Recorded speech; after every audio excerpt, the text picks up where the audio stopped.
નમસ્કાર દર્શક મિત્રો, એડી ન્યૂઝમાં હું છું આપણી સાથે આરડી વાઘેલા. જોઈએ આજના મહત્વના સમાચાર.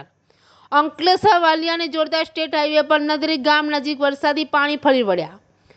વાલિયા પંથકમાં ભારે વરસાદના પગલે અંકલેશ્વરથી વાલિયાને જોડતા સ્ટેટ હાઈવે પર નદરી ગામ નજીક બનાવવામાં આવેલા ડાયવર્ઝન પર પાણી ફરી વળતા માર્ગ વાહન વ્યવહાર માટે બંધ થયું હતું.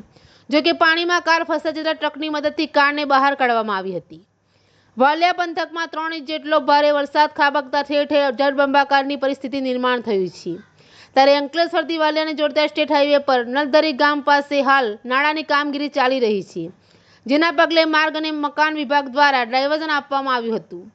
નલદરી ગામ નજીક કોતર નજીક બનાવવામાં આવેલા ડાયવર્ઝન પરથી વરસાદી પાણી ફરી વળ્યા હતા, જેના કારણે માર્ગ વાહન વ્યવહાર માટે બંધ થઈ ગયો હતો.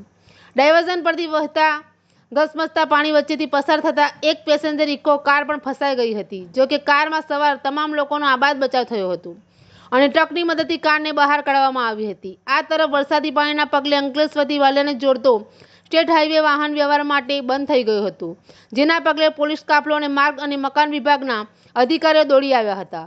એડી ન્યૂઝ સાથે રિપોર્ટર જયેશ પ્રજાપતિ, અંકલેશ્વર.